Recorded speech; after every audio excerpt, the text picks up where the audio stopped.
Kooijman. He's CEO and asset manager at DHF Capital. It's good to have you with us, Bas. Now, firstly, how quickly could these threatened tariffs realistically disrupt the global operations of firms like Apple and Google, who rely so heavily on manufacturing in Asia?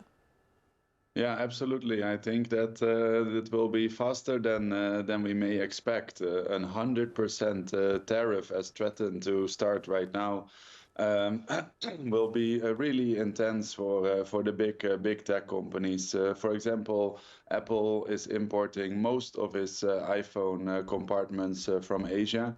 They are, of course, trying to go more localized production. That will take years.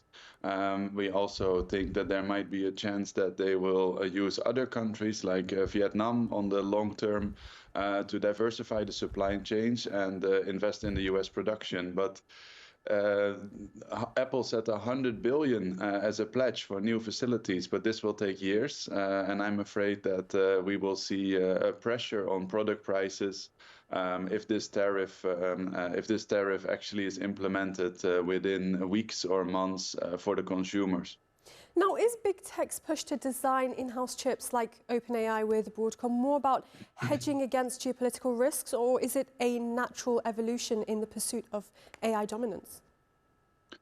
I think from a technical standpoint, it's also that natural push. And I think it's very important that they are looking on the long-term disconnection from Asia and creating in-house.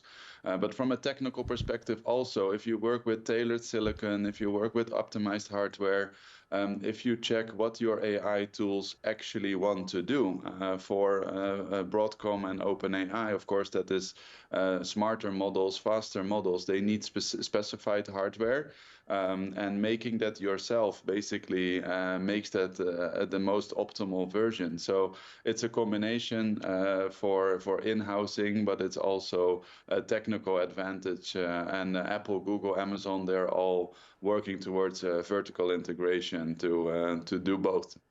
We've seen Taiwanese and South Korean chip makers announce investments in the United States. Do you think these are substantial enough to satisfy the White House, or are they merely just token gestures? No, there's one very big one. TSMC used the White House Chips Act with 165 billion. They are building 3 different Arizona laboratories, starting production even this year. Samsung 37 billion in Texas, maybe already talking about scaling up to 50 billion. So these are huge numbers, and they are backed by the US subsidies. So they create a lot of jobs, they will boost a lot of capacity domestically, and build also those advanced chips that are more custom made. So it is definitely a substantial activity, and yeah, we are talking billions when we are talking about AI. So it's a serious long-term push to self-sufficiency and not an instant solution for today.